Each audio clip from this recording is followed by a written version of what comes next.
Ed. I'm here today to talk about my master's thesis, which is the qualitative evaluation of the Canadian Fabry Disease Initiative using key informant interviews.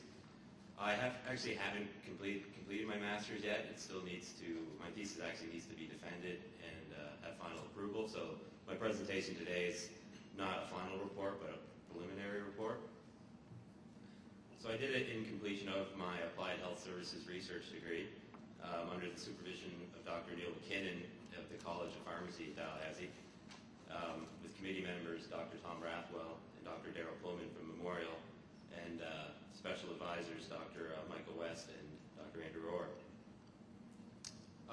The purpose of my thesis was to use a qualitative research approach to evaluation of a social program, the Canadian Fabry Disease Initiative. I used the research defined by Jennifer Green and Michael Quinn Patton, who have worked in qualitative evaluation for a long time now and have written several books about it. And the whole point of this evaluation was to provide a holistic portrayal of the whole Canadian Fabry Disease Initiative, so that to get perspectives on get everyone's perspective on the initiative, and then to look at that information and to provide useful and meaningful information to decision makers and information seekers.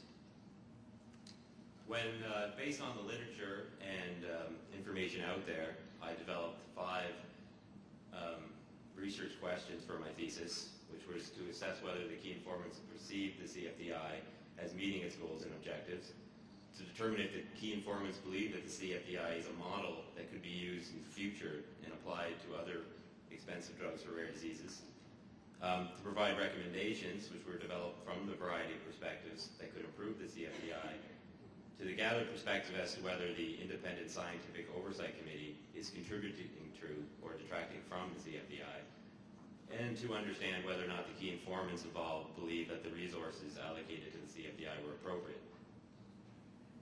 My methods, I'll just briefly explain this. It was using 3 key components of qualitative research, which was in-depth interviews, a holistic inductive approach, and content analysis.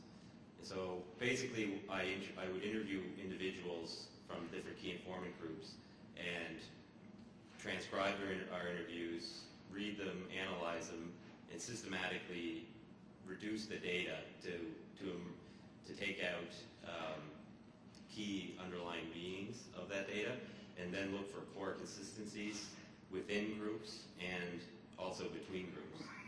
So it's a very lengthy process, and this process has been used in the past for a lot of health evaluation, particularly nursing research, and it is in great value of studies in policy making and policy implementation.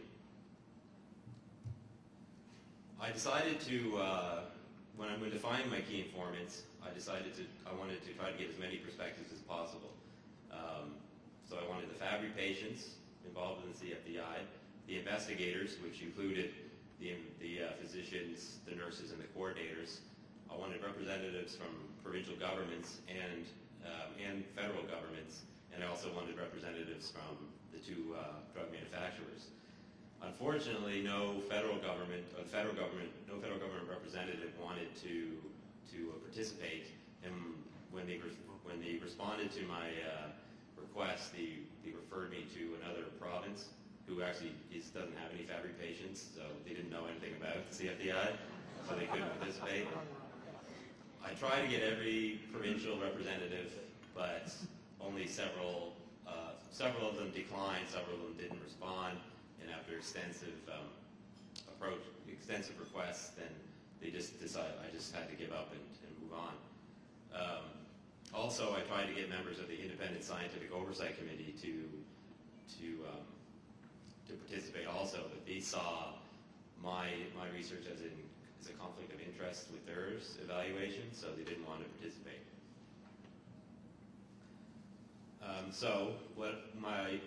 First I'll look at the within groups themes that emerge from the data. So the patient group, the investigator group, and the 2 representatives groups.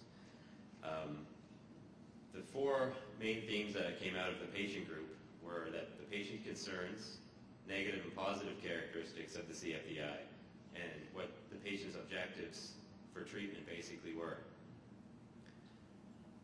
patients were mostly concerned about the restrictions that having access to a clinic to a drug through a clinical trial were restrictive. So they also felt that they were not well consulted with the CFDI. They didn't know enough about it, and there was not enough information provided to them. A couple of these quotes represent this theme very well, such as "we were kind of in the dark," "the level of consultation with us is very low," and they also believed that they were not coming first, that the research was a higher priority than for them to have access to the treatment. The negative characteristics of the CFDI through the patients were, in relating to the patient concerns really, were the inflexibility of the protocol, the randomization of drug treatment, and the outdated guidelines that were discussed in previous presentations. Positive characteristics of the CFDI were that the drug was being provided on a national basis, and that the patients were being monitored and their data recorded in a national database, so that we would understand more about the drug and the diseases, the two treatments, and the disease itself. Overall, patients wanted funding of enzyme replacement therapy in a publicly funded healthcare system. They didn't want to have access to the drug through any kind of special means. They wanted open access. They also wanted fair guidelines that were based on international standards and up-to-date evidence. And they did want ongoing monitoring to make sure that these drugs or these treatments were working and there weren't any side effects, negative side effects. The CFDI investigator group had 5 major themes. It was the origin of the CFDI, primary objective, positive and negative characteristics, and the CFDI as a model for access to other expensive drugs for rare diseases. The origin of the CFDI from the investigator perspective was that they tried to solve a reimbursement problem by designing a research study and funding that problem through this method instead of just deciding to reimburse a drug that they perceived to be effective. Another one was they thought that the CFDI was kind of designed as a federal response in almost a money laundering scheme to overcome, to sidetrack this common drug review, since the common drug review did not recommend listing of the 2 drugs. So that was kind of their response. The primary objective of the CFDI from an investigator point of view was to get the patients access to these drugs once they were taken away from them, from the manufacturers, in a way that they could reimburse the drug and monitor the drug for long-term outcomes. Positive characteristics of the CFDI were that there was database and ongoing monitoring, national coverage with a standardized approach, access to treatment. They perceived that the patients were satisfied with the treatment and the CFDI in general. Identification of new patients and the provincial collaboration that was involved, and the independent scientific oversight committee. They did see that as a positive aspect of the CFDI. And one quote, thank you, represents one of the positive characteristics is that I think it's amazing the way that the provinces are working together on this is really unprecedented, and it's quite remarkable. Negative characteristics of the CFDI was the lack of a single sponsor and the funding issues and a heavy workload that the CFDI involved. And as Dr. West noted, they're not getting paid for all this work. It's kind of in addition to their normal everyday activities. And here's one quote that represents the position of the investigator as well. There are 5 sub-sites and 5 regional sites. That's 10. It could be a couple of years before we get the paperwork approved, and the study could be over. And it's a very cumbersome process.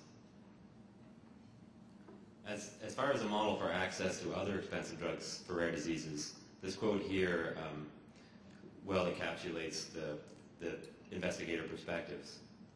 It's nice to know long-term outcomes. We should know that for all our drugs, and we don't have a venue for that. So I think that my short answer is yes. It allows the drugs to get paid for. It allows a funding model that everyone has a stake in, the federal, provincial, and drug companies. And it then gives some long-term data. So you get long-term safety data and outcomes. So yes, it is something that would be beneficial. However, they did note that the deficiencies of the CFDI would have to be remedied, such as the extended funding arrangements and resource allocation.